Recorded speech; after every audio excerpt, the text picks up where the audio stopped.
Hello everyone, welcome to my YouTube channel. In this tutorial, we are going to learn a simple Linux commands that is a fundamental skill for any DevOps engineer, or if you are a Linux enthusiast, this video is for you. In this tutorial, we are going to see what is Linux, then some basic Linux command, and then we are going to plan our next video. So this is the part 1 of our video. In this tutorial, we are going to see some basic commands, and by the next tutorial we are going to increase our complexity. So firstly, what is Linux? So Linux is an open source operating system, means it's a free of cost, rather than Windows or Mac OS. You don't have to pay anything for using Linux. If you want to use Linux, simply download it and install in your device, so you can use this. And Linux is known for its stability, versatility, and its power. It's more powerful, and Linux works on kernel. So kernel is a heart of Linux. Basically हमारा जो heart होता है वो क्या करता है, हमारे brain को और बाकी सब ऑर्गन को ब्लड पहुंचाने का काम करता है. वैसे ही लिनक्स का हार्ट है कर्नल. सो कर्नल क्या करता है, कोई भी एप्लीकेशन को चलाने में हेल्प करता है लिनक्स में. Okay.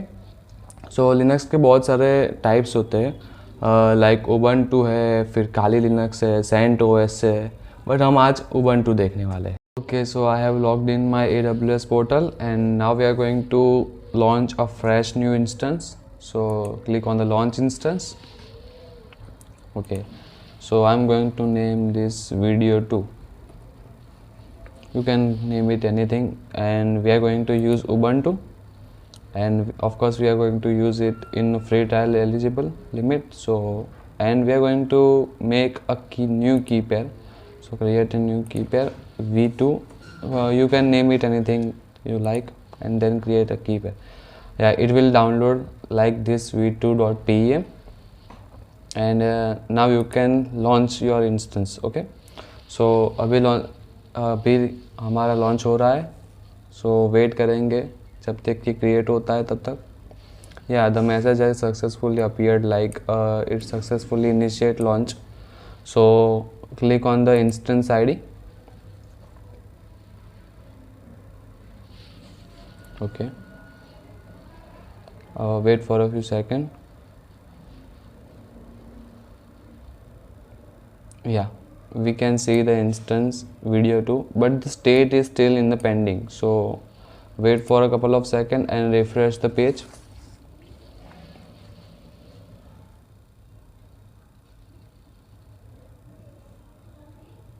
Okay, now the state of our instance is running state, so we can use it. And if you want to connect our instance, so simply press here connect, and by the clicking here connect you can connect your instance. But ये छोटे बच्चे के लिए है, हम अभी बड़े हो गए, ये सेकेंड वीडियो है, तो हम इससे कनेक्ट नहीं करेंगे, हम SSH क्लाइंट से कनेक्ट करेंगे.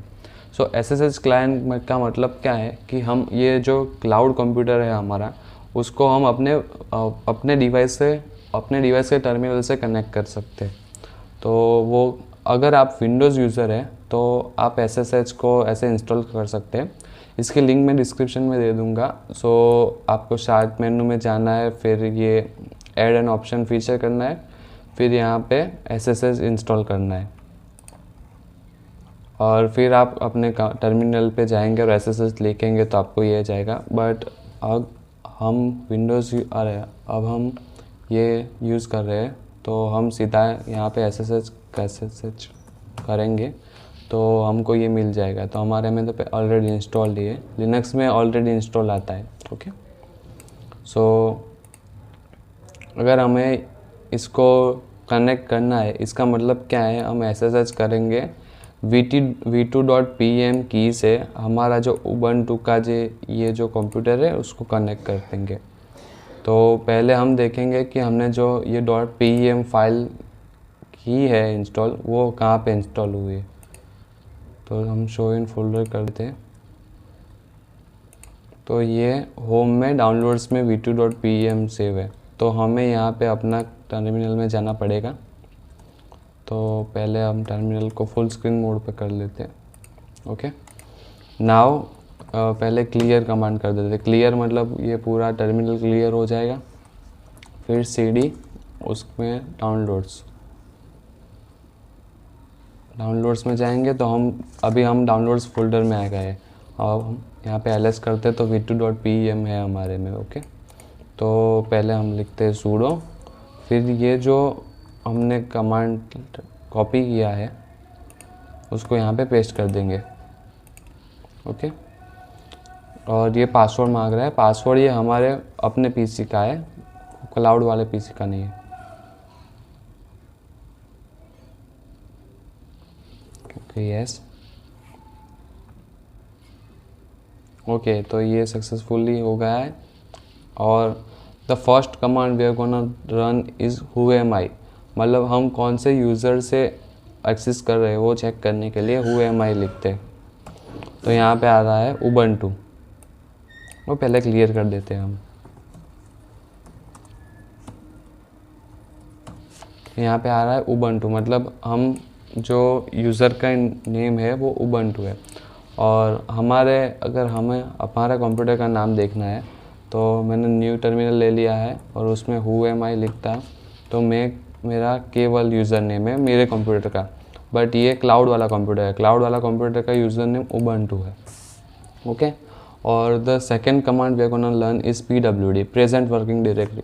अगर हम कोई बड़ा प्रोजेक्ट कर रहे हैं और हमें जानना है कि हम किस पाथ पे है अभी, प्रेजेंट वर्किंग डायरेक्टरी मतलब हम कौन सी डायरेक्टरी में काम कर रहे हैं वो जानने के लिए PWD रन करते हैं हम। तो PWD मतलब होम में उबंटू पे हम अभी है, ये पाथ पर है अभी।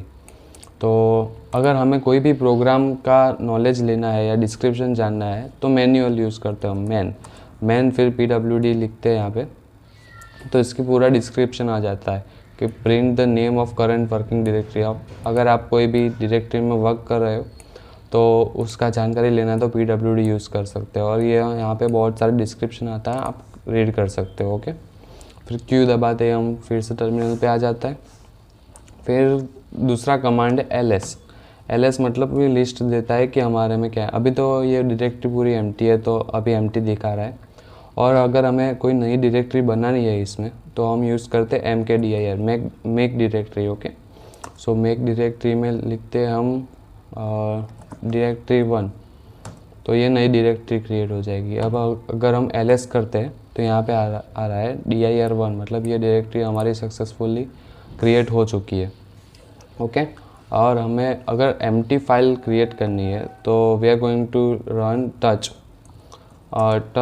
t1.txt लिखते हैं तो यहाँ पे हो गया है रन। अब LS करते हैं, यहाँ पे t1.txt दिखा रहा है और dir1 मतलब ये डायरेक्टरी है और ये टेक्स्ट फाइल है। डायरेक्टरी का कलर पहले से कोई अलग आता है यहाँ पे टेक्स्ट फाइल से, तो हमें पता चलता है कि ये डायरेक्टरी और ये फाइल है। ओके, अगर हमें कोई फाइल में जाना है, एंटर करना है, डायरेक्टरी चेंज करनी है तो हम यूज़ करते हैं cd dir1 करते हैं तो हम डायरेक्टरी 1 में एंटर हो गए। यहाँ पे लिखा है ये टिल्टेड का मतलब है होम में हम आए गए हैं डायरेक्टरी 1 में। ओके, सो यहाँ पे भी हम फाइल बना देंगे, एक साथ मल्टीपल फाइल बना सकते हैं, f1.txt then f2.txt then f3.txt और मैनी मोर, जितनी फाइल बनानी है उतनी बना सकते हैं। फिर LS करते हैं तो आ जाएगा यहाँ पे f1 f2 f3। अगर हमें कोई फाइल में कोई इन्फॉर्मेशन डालनी है तो हम यूज़ करते हैं नैनो कमांड। नैनो कमांड क्या करता है, वो नोटपैड की तरह काम करता है लिनक्स में। तो नैनो देन f1.txt लिखते हैं हम तो ये नोटपैड जैसा खुल जाता है। तो इसमें हमें जो भी इंफॉर्मेशन फाइल में डालनी है वो डाल सकते हैं। Hi there from file 1, okay file का स्पेलिंग गलत लिख रहे हैं मैंने, file 1। Okay, then control X and press CS और एंटर, तो हमने वो लिख लिया है। और अगर हमें चेक करना है कि हमने फाइल में क्या लिखा है तो हम यूज़ करते हैं cat command, cat then f1.txt। Okay, so ये दिखा रहा है message hi there from file 1 and if you want to create a new file तो हम नैनो से भी बना सकते हैं। नैनो f4.txt करते हैं हम तो ये सीधा खुल जाता है और this is from f4 file. Okay, then control X करते हैं और यस देन एंटर। तो ये फाइल क्रिएट हो गई है।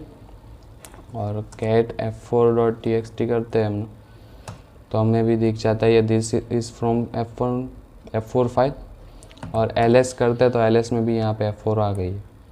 अब हम पढ़ेंगे cd dot dot. cd dot dot क्या कहता है कि एक डायरेक्टरी पीछे आता है। अगर हम यहाँ पे भी एक फ़ाइल बना देते हैं mkdir देन डायरेक्टरी 2, ओके, और cd डायरेक्टरी 2, तो हम डायरेक्टरी 1 में अंदर डायरेक्टरी 2 में आ गया। और हम cd डॉट डॉट करते हैं तो एक स्टेप पीछे आते हैं हम, मतलब जो फाइल के हायरार्ची में जो नीचे होता है उससे एक ऊपर आ जाता है। और फिर से हम यहाँ पे चले जाते हैं। और अगर हमें फिर से बैक टू होम आना है तो सिंपली रन cd एंटर, तो हम बैक टू होम आ जाएंगे, पूरा ऊपर रूट यूज़र तक आ जाएंगे हम। ओके, सो फिर से हम cd में आ जाते हैं डायरेक्टरी 1 में।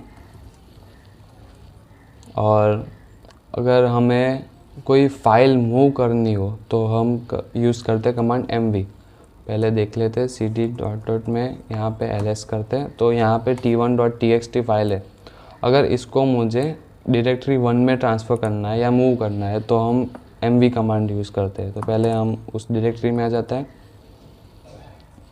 फिर mv देन डॉट डॉट में एक फ़ाइल है t1.txt को हमें यहाँ पे मूव करना है, डॉट लिखते, ये मूव हो गई है। अब हम ls करते हैं तो यहाँ पे लिखा आता है t1.txt फाइल सक्सेसफुली यहाँ पे आ गई है। और हम cd डॉट डॉट करते हैं, यहाँ पे भी देख लेते हैं ls, तो यहाँ पे से गायब हो गई है हमारी फ़ाइल और फाइल यहाँ पे मूव हो गई है। तो हमने सक्सेसफुली मूव कर लिया है इस फाइल को। और अगर हमें कोई फ़ाइल डिलीट करनी हो तो ओके cd dir, पहले हम फाइल में, अगर हमको कोई फ़ाइल डिलीट करनी हो तो rm कमांड यूज़ करते हैं, रिमूव फाइल rm, फिर हम करते हैं कौन सी फाइल f1.txt फाइल रिमूव कर देते हैं। ओके, तो ls करते हैं तो यहाँ से f1.txt रिमूव हो गई है। और हमें कोई डायरेक्टरी रिमूव करनी है तो rmdir यूज़ कर, पहले क्लियर कर देते हैं, चलो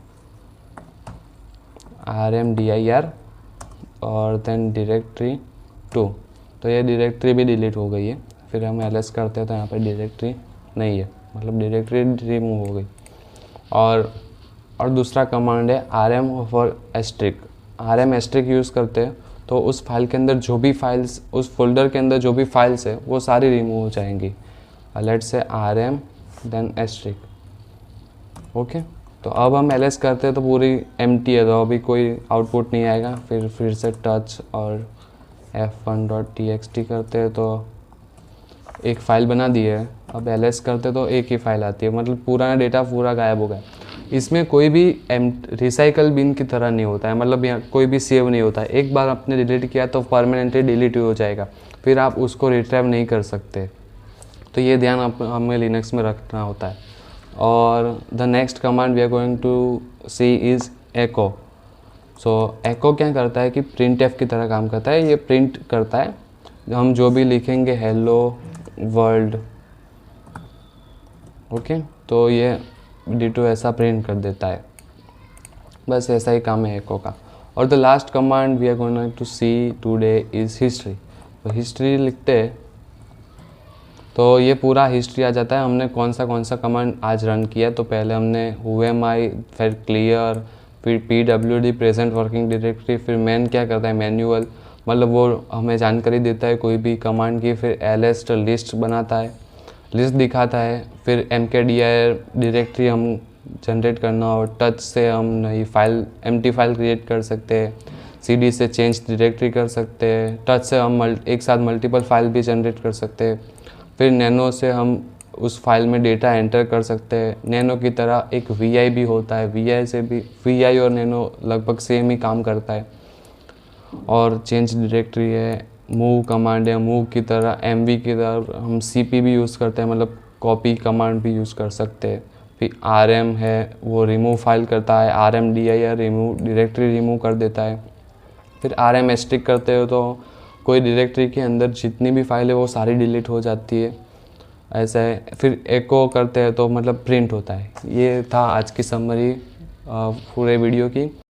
Okay everyone, this was the end of our part 1 video of the Linux commands. In this tutorial we have seen some basics command of the Linux, and in the next part the complexity is getting higher, and then we are going to see some bash command, then shell scripting from basic to advanced. So till then, stay tuned and stay connected. Thank you.